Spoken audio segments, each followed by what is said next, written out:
important because I find out that not many of my friends and clients know about this grants or grant has Ihatin. It's a one of subsidy or grant by the government to micro industry PKS. Okay, so I think this is quite useful. So and the deadline is coming soon on 15th of May. Okay, so it's better we take the opportunity to apply, just in case we can, this 3,000 ringgit can help us to alleviate or reduce the difficulty that small and medium enterprise may went through. Okay, especially micro industry. All right. So we're waiting for people to come in. Kindly help to share our page or share our talks today. Okay, guys, today's topic we are going to discuss about the GKP. Okay, so please help us to share the live and like the page. Please share the live. If you have any question, just comment below. So anything where we will just read out your question to lawyer, so lawyer will help you to solve your answer. Yeah. So help me to share to groups or share to your wall to make sure this live you can see to your wall. Okay. So thank you, Wesley. Thank you, Jason, inviting me today to discuss mainly about this GKP, Grant Khas Prihatin. This Grant Khas Prihatin is a subsidy program of grant by the government to micro enterprise. This is the website of it. Okay, let me share a bit about it. So this is a website, Grant Khas Prihatin. I just realized many of my client does not realize or being informed about this grant or Prihatin grant or GKP by the government. But this GKP especially is for PKS, Perusahaan Kecil dan Sederhana. Okay, we can see from this one, the lazim meaning is frequently asked question. What is amounting to Perusahaan Kecil dan Sederhana PKS? Today we'll go through it because I hope more people will apply because the deadline is coming soon. The deadline is on 15th of May, 15th of May 2020. So if you miss the deadline, I'm sorry you are not able to get this sum of grant. Although the money is not very hefty, it's 3,000 ringgit, but better than nothing. At least the 3,000 ringgit is one-off payment by the government to help you maybe go through or pay some of your expenses. Okay, so I think many people are coming in at the moment. So hi everyone. Today you can any question you can comment. All right, write your question on the comment, or any question regarding employment or labor law also you can ask. Today we will also answer your question. Okay, I think more and more people are coming in. Help to share because I don't want people to miss this. I hope people will not miss this chance to apply because the deadline is on 15th of May. So if the latest you apply any technical problem, you have less time to respond to it. So yeah, better off if you apply earlier. This topic actually very useful for the macro business. Hi Andy, hi Jenny, David. Yeah, help me to share out. So okay, before we start, maybe we can do the small introduction about ourselves. I'm Jason from IQI and Jason Wesley from IQI as well.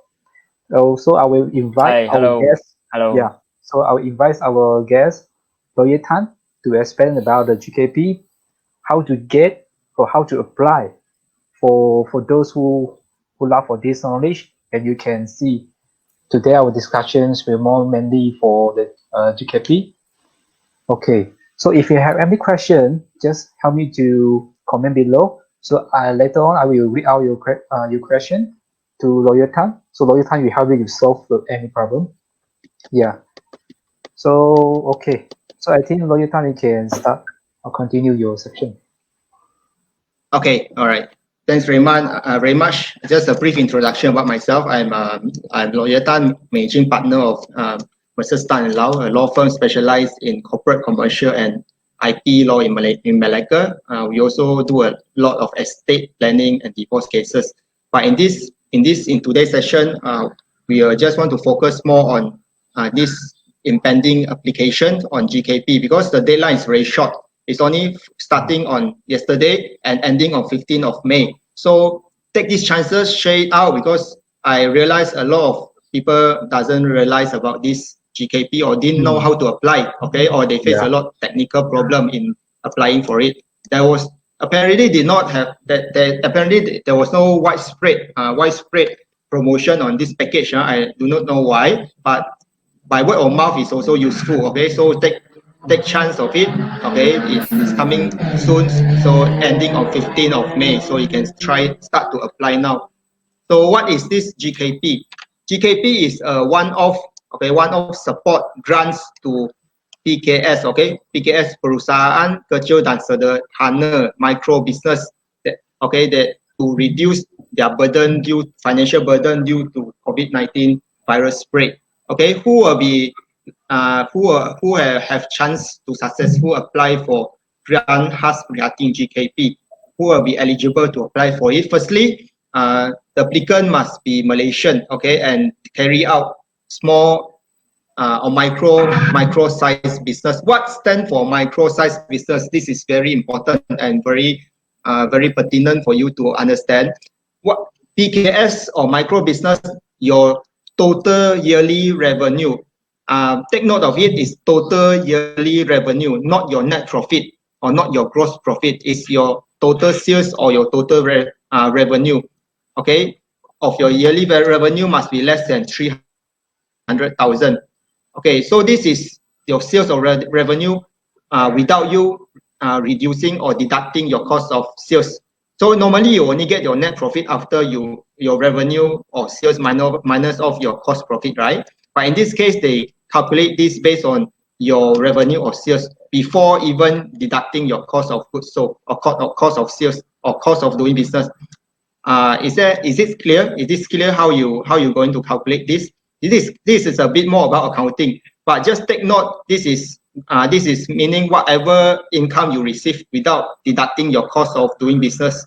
So this is your total revenue or total sales before you deducting your cost of doing business is the criteria that they use to assess whether you are eligible to get this grant to get this 3,000 ringgit grants. Okay, and your jumlah pekerja, your worker must be less than 5% without including yourself as owner.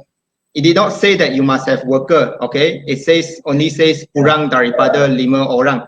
So meaning without including yourself as owner, your worker must be less than 5%. So if you don't have worker, you just put 0. Meaning 1 to 5 worker or 0 to 5 worker. 0 to 5 workers. 0 to so 5. if you don't have worker, you can put the okay. 0.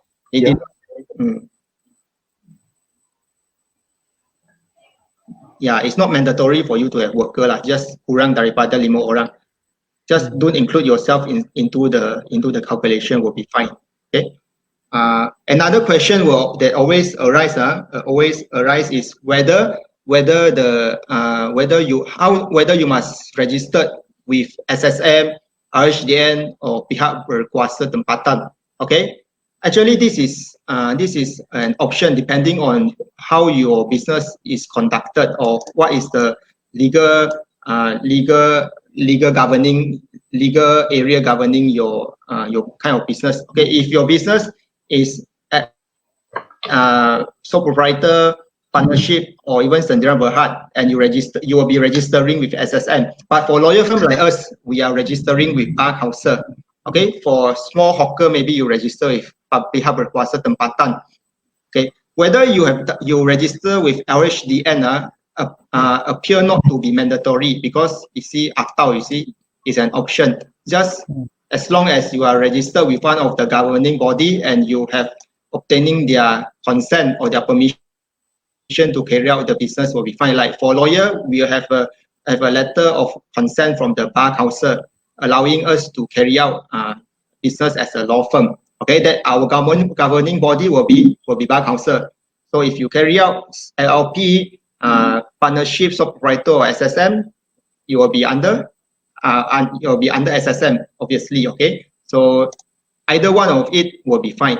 And from my experience, I just submitted my application. If you have lapo your tax, you have submitted your tax application the year before.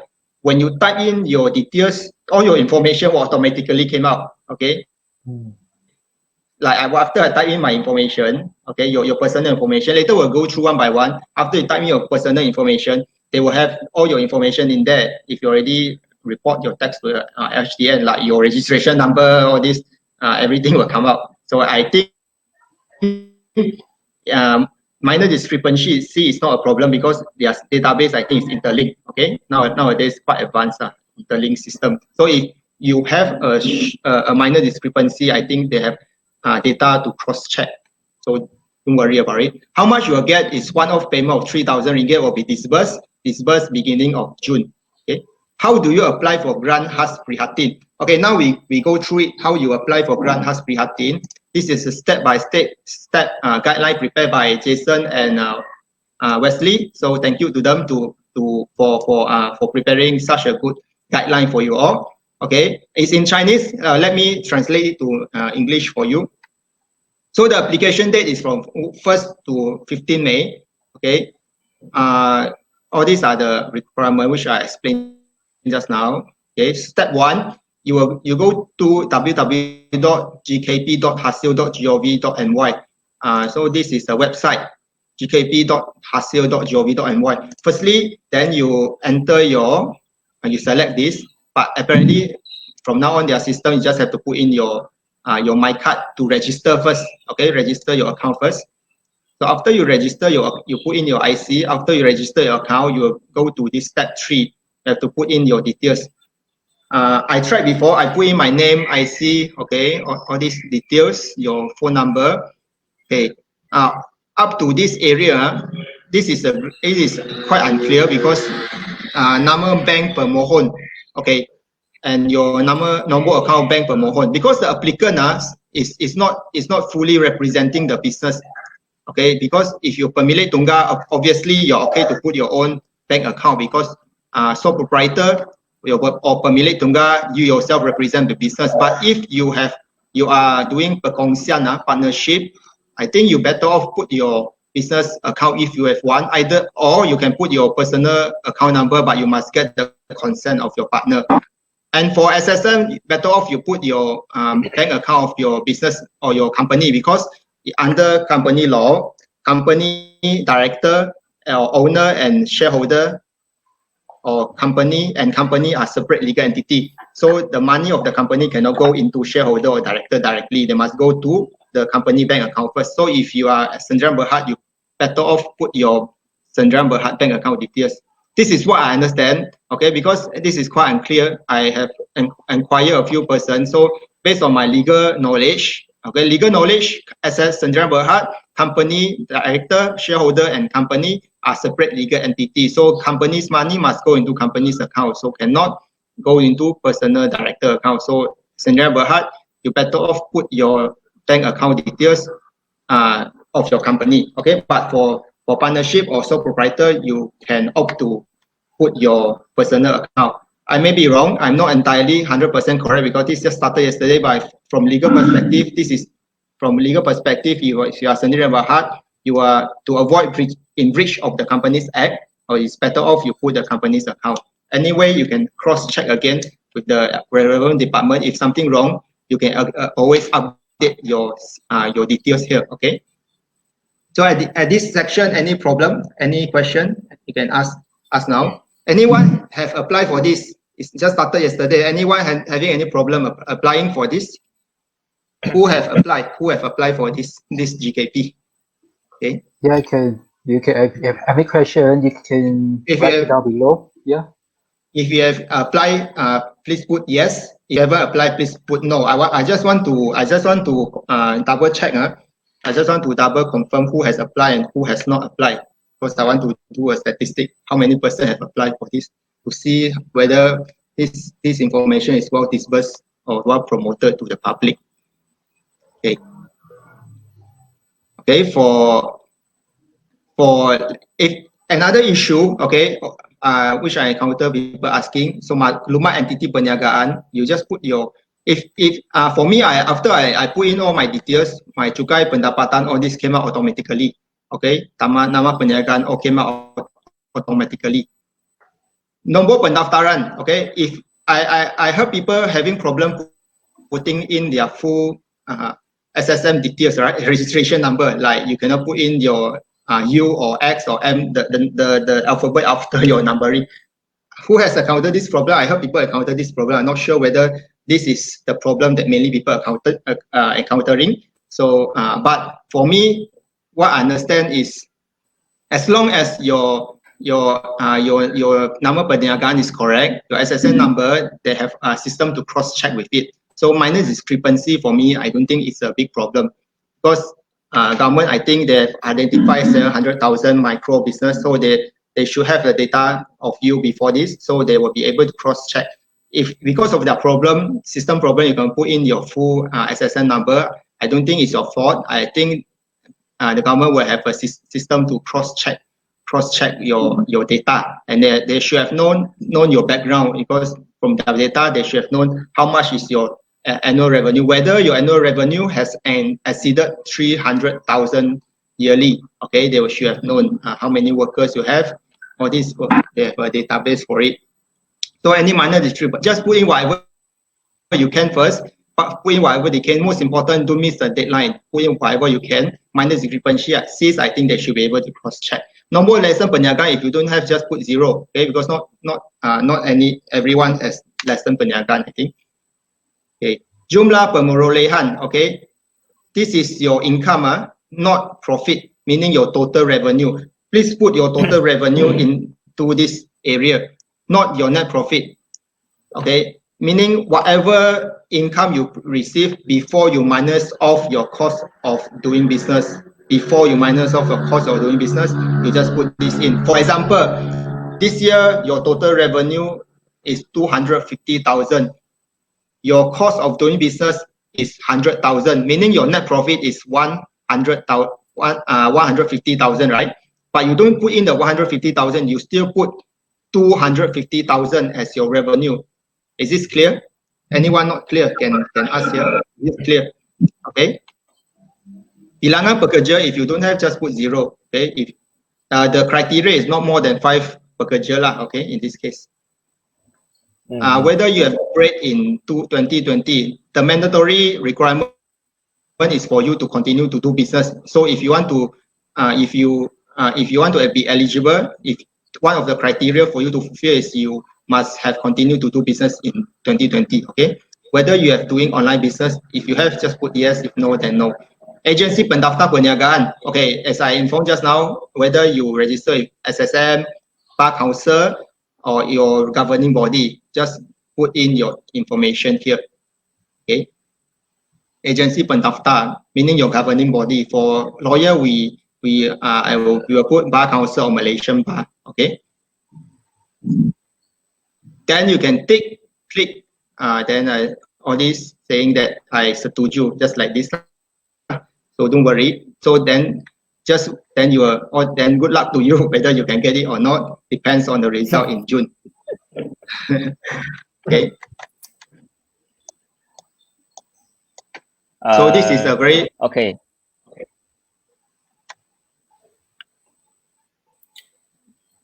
So Jun Yao asked a question. Okay. So he asked, how do the authority know if we put revenue or profit? Okay, how do the authorities know whether you put revenue or profit? Because if you're doing business, of course you submit your profit and loss statement, right? I mean, from what I know, you write in your profit and loss statement. In your profit and loss statement, of course, you will show revenue, how much, cost of goods sold or cost of business expenses, how much, and your net profit is how much. From there, I think they will be able to identify, because when you report your tax or submit your tax, when you're doing business, all your accounting report will be submitted and at the same time. Okay, so from there they should be able to link and know whether you're eligible. I suspect they already have the data in there. Just need you to go and apply. Okay, so better just go and apply lah. Okay, no harm to apply. What at least if you fail it, at least you try. If you're lucky, you can get 3,000 ringgit. Not a small amount, you know. 3,000 ringgit quite important. You can use to pay at least your rent and what and your business expenses. Especially now the business is not good, huh? Apparently on next Monday we can start again doing business. Okay. I'm not sure what's your view, but a lot of dispute is regarding whether what if one of your worker was infected with COVID-19, who will bear the cost? There seems not to be a clear guideline on this. A lot of people was worry about need to pay the high cost of doing of the sanitization or treatment of their worker. I saw a sharing saying that one of the worker was infected and the cost of cleaning up and treatment is 180,000. 180,000. Is it that high? I'm not sure, but quite seems to be a deterrence for us to continue doing business. If it's such a high cost, but just follow the SOP. What I can say is just follow the SOP first. Follow the SOP. Okay, always check your worker temperature, or do the wear face mask, sanitize, and until further notice. Because I cannot tell you also who will bear this cost. There's no clear answer on this. I was myself also wondering. Anyone will have encountered this problem or can share your view on this? You can just comment on this because I'm not sure. I'm not sure also on this issue. I know actually as an employer, right? Actually, you can go to one of there are 3,000 clinics in the whole Malaysia, right? Where you can get your worker to check for COVID-19. And then if I'm not mistaken, actually Percoso will be reimbursing the cost. Okay, so actually there's a link. So let me find the link. I put in the comment. So actually you can, yeah. Okay, that is good. That is good. It's a very useful thing to know because because I think to check manually is around 700 ringgit plus. Yeah. Okay. So if it is good, it's good if Percoso can subsidize this thing. Because a lot of people worry. A lot of people worry. Not sure. So so we have one question. Okay. We have one question here, Vivian. If my revenue more than 300,000, okay, so my workers less than 5%, can I apply? Okay. So this kind of the guideline, yeah. You can explain. Guideline is less than 300,000. Which year? Because you can select 2018 and 2019. Which year is more than 300,000? Or both year are more than 300,000. So this means they can actually choose 2018. Their revenue is lesser, or they must submit the latest year.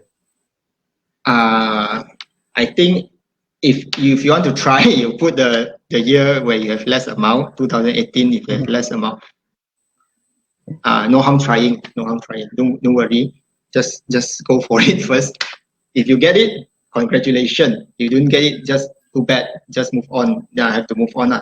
No choice. Yeah. Okay. But the guideline is 300,000. Okay, it's 300,000 revenue. Yearly revenue 300,000. So which year, 2018 or 2019, you can choose to submit. Because I tried, I put. They asked me to choose 2018 and 2019. Okay. Consider this as a bonus, lah. Consider this as a bonus. Don't take this too hard. Don't take this personally. If you didn't get, don't feel too disappointed. Not the end of the day, not end of the world. If you still have to move on, but take this as something that a bonus to help you go through this COVID-19. Can I get some response? Who are any boss here will plan to start the business on Monday, or start next Monday, 4th of May? And what's your main concern about starting back your business? And also, if you are a boss, you can comment. Yeah, if you are a boss, you can comment one here to make it interactive. So remember to help me to share out this FB Live to your work, to your group, to a page, so people can see how to apply, and what's the question you can list it below. Loyton, actually this morning someone asked me, so what if someone has got SSM but they haven't reported tax before? Can they apply for this GKP? Okay, this is very good question. Apparently, I'll go back to the guideline. Okay, apparently registration with LHDN is or reporting the tax is not mandatory. You see, atau, you see, is the word atau. So I think you can still you can still apply, but you have to put your revenue sum in the application box. You see, one of it, as I say just now, you have to put the total sum. Jumlah perolehan. Okay. So if you did not apply, you report your tax and you put this in, this will serve as a notice to the government. So you have to weigh the cost and benefit of it. Okay, if you're it's not mandatory from here. It's not mandatory for you. But if you put in the amount you put in here, will serve as a notice to the government how much is your revenue. Okay, so that's all I can say. You can go for it. You can still apply. It's not mandatory.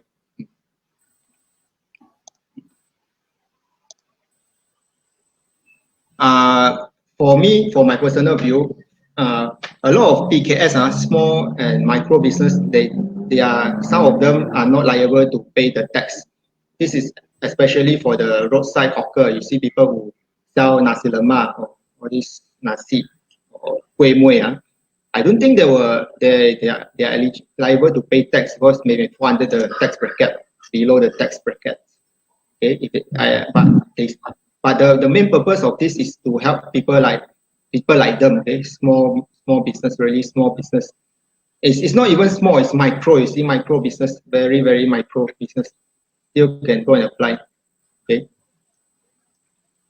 so I don't think it will be so stringent, so strict, because the purpose of it, if it's so strict and stringent, just minor problem will defeat your application, then I think this defeat the purpose of it to help the PKS. Just my personal view. So I don't think it will be so strict like the subsidy. You know, the subsidy, we apply the 1,200 subsidy for company, you must register with the KSO, right? Also for the ERP, 600 ringgit must also register with the KSO. But in that case, it's mandatory. But in the guideline here, it was not stated it's mandatory that you have paid or reported your tax. It's not mandatory because I think the purpose of this is to help the micro business. So I don't think it's so strict. But just as I say, if you report here, it serves as the notice to the government how much you're earning per year. Okay. Okay. Now we have another question from June. They're asking, do company who reported tax have higher chance to get the 3,000 subsidy? What is your opinion? This is just my personal opinion. I don't think this is mandatory. If you report your tax, it's because it's not mandatory. It will not put you in priority to others. I think the priority for this is to help micro business or people who really need it. I think they have a database of it. So even if you report your tax, I don't think you stand higher chances of getting it. It's also depend on your luck. Okay, depend on luck. So pray more. Depend on a bit of luck also, I think. Andy, you start to run their homestay business by next Monday.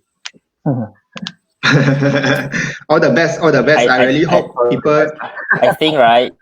To be frank, I really hope people can go through this COVID-19. Because if you stay strong, you go through this COVID-19 and continue to do business, you actually appear, go through, and you will get stronger. Your business will get stronger because I think this COVID-19 is a filtering process. So if you go through it, maybe a lot of your competitors close down, and of course when business start to resume, because it's a cycle. So because when business start to resume, of course you will get stronger because all the people will come back to you. Or the homestay business, good sanitize. Yeah, Andy, good. I think your homestay business is very good. I personally I saw it before. A lot of people. You can share your link here. we can help you to promote a bit because I actually saw a lot of your homestay business. The feedback I heard from my friend all are very good. You can share here. People can start to look for you if they need a short term rental or what. Okay.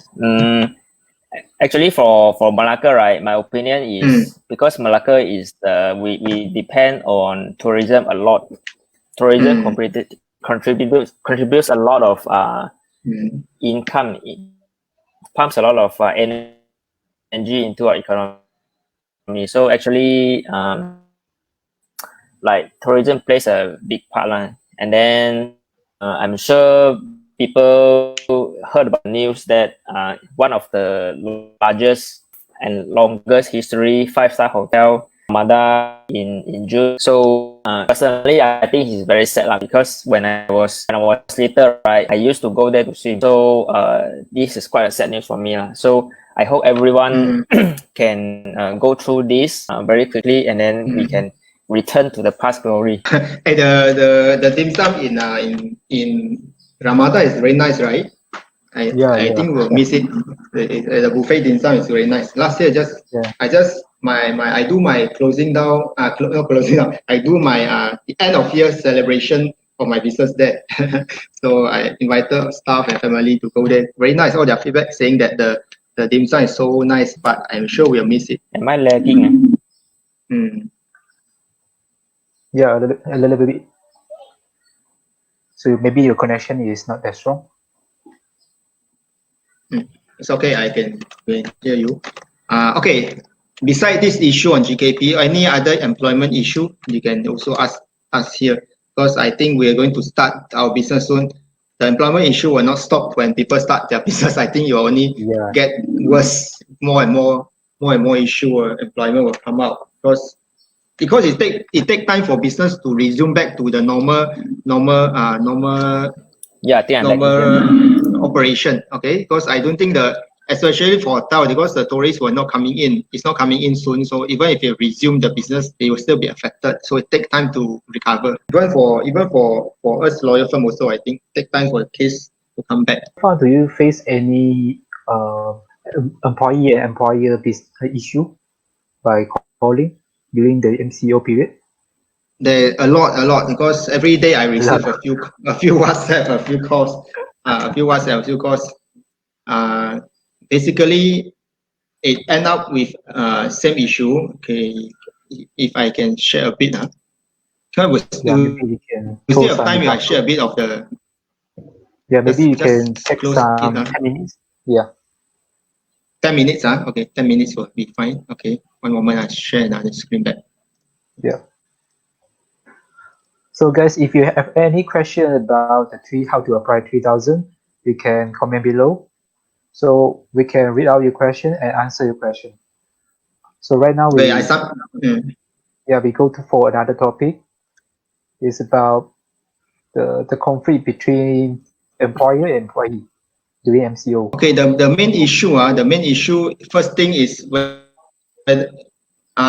we don't talk about closing down, because closing down, I think closing down is another issue. We talk about this case situation where the boss asks the employee to continue to reduce their salary even after they continue the business next Monday or even later. Ask them to take unpaid leave or reduction of salary because they say that it takes time for the business to recover.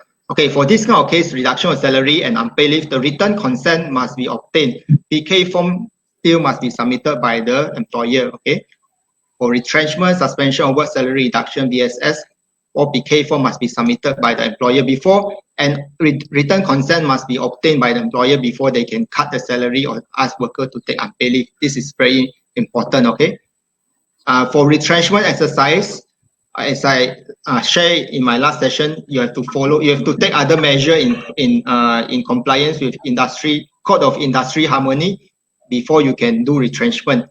One of it is you have to do everything to avoid retrenchment first. You have to cut the cost of doing your business, like cut the OT, okay, cut the extra hour, cut your expenses, okay. Also follow the principle of LIFO. Let the junior worker leave first. Retain the senior worker, or you can need to retrain your worker first. So the code of industry harmony, you have to comply with, or the Garis Pandon JTK we have shared in last session. If you still want it, you can go to the our previous sharing in Wikipedia page to get the book. Okay. So probation, especially I receive a lot of calls from probation worker, because I think probation worker is the one that being cut first. So a lot of probation worker, but the reason they get for being terminated is because the employer say their performance is not good all this while. Okay, but if you say the probation worker performance not good, the employer should have given the warning letter and suggestion in the letter for them to improve. If without giving warning and suggestion for them to improve, you just verbally say you are not good enough, then you just terminate the probation worker. That is unlawful. The probation worker can go and complain and claim up to 12 months back wages if they're successful in their claim. Okay, so the procedure must be followed. If you terminate the probation worker on the ground of poor performance, always give warning, suggestion for improvement, and follow the notice period if you want to terminate inside your letter of offer. Okay, so these are all the important issue. Firstly, retrenchment, always follow the code of industry harmony. Take all the measure first before you do retrenchment, and if you want to do so, submit the PK form. If you want to cut salary, ask the worker to unpaid leave, ask for their written consent, and probation worker also have their rights. Okay, so probation worker also follow the procedure if you want to terminate them. Okay, after resume business, a lot of boss will try a lot of tricks to ask to try to force or induce their worker to resign or leave the employment. This like demote them, put them in a very harsh working condition. Last time they work under aircon, now they have to put under the storeroom or under the sun to work. Okay, to force them to resign by themselves. So please don't do it, because this may amount to constructive dismissal. Constructive dismissal is where the boss or the employer indirectly do something to force you to resign. Okay, so this the employee can go labor office to complain. If successful, can still claim the back wages and compensation in lieu of reinstatement. Okay, so these are important things which we share last week, which we recap. Any issue now, you can raise it before we close the session. Okay, because this session meant to be. Before we end this live, if you have any question, you can type it below. Yeah, during live session. So after live session, maybe you can contact lawyer, or you can contact us also. Yeah. June have one question here. Can property agent work next Monday? Bring customer viewing. That's very good. Very good question. I also want to know about this. Then property agent work next Monday, bring customer viewing, for example. Not sure, but if I think it's not being restricted, because property agent business are not entertainment business mainly, right? So it's not entertainment. Entertainment business are being although you have to entertain the customer, but it's not fully entertainment business. So I don't think you are being restricted. Just to make sure you cover, take the precautions, sanitize, okay, wear the mask and everything. There is no restriction stated in the government. Make sure you follow back your company on rules, because next Monday we have a SOP. Every business you have one SOP. So as long as you follow the SOP, you can work it. So don't go to Syncay or go to GSC or watch movie or something like entertainment. Then that is fine. Wesley, you have any question just now, because I did not hear clearly? No, some people, I think when they key in the IC right in the GKP, looks like the system cannot find a record. So some people, they have to register a new account. There's a question. How about the commission-based like agent? What benefit can they claim for government? There's another question from for this commission-based like agent. I don't think just GKP you can apply, because this is for micro business. Because agent, you are under the agency, so only agency are registered with the SSM or all this. So for the agent commission, you can apply for the government support, government personal support, like before this there is 600 ringgit. Okay, I know where the household income is less than 8,000. Am I sure? Am I correct? Less than. That you have to separate the subsidy on personal basis and on business. This what we talk about GKP is business must be registered with government body SSM. Personally, if your depend on your household income, you can go and apply for the personal subsidy. Personal subsidy. Okay, that one is separately. I think commission based like agent, insurance agent, you can try to apply for that.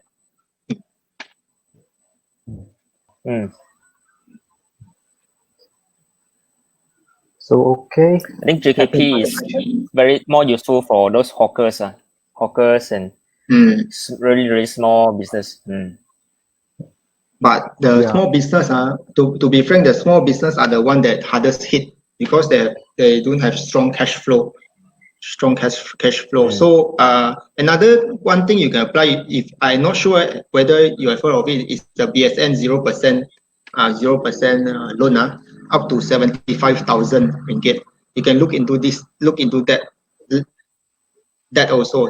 0%, 75,000 ringgit with BSN loan. That one is quite good because at least you can help the small business to have some cash flow during this period. Okay. If you want to know more about that, maybe we can share about that in next topic. But just go Google or any Google, there are a lot of information. They just type BSN, my BSN loan 0%, 75,000, or the keyword, it will come out all the information there. Yeah. And another question from YTR Property. They're asking about a person register a company, which means the agent register a company, so they can apply? Some I think is a consultancy company. They do other business also, like consultancy and Airbnb or this consultancy company. There's no problem. There is no restriction. They did not specify whether what will fall under PKS. The only requirement is your jumlah jualan and your jumlah pekerja. So what kind of business, service or products? If you do service also, I think apply, no problem. They did not just say product PKS who sell product can apply, or did not restrict saying that if you provide services you cannot apply.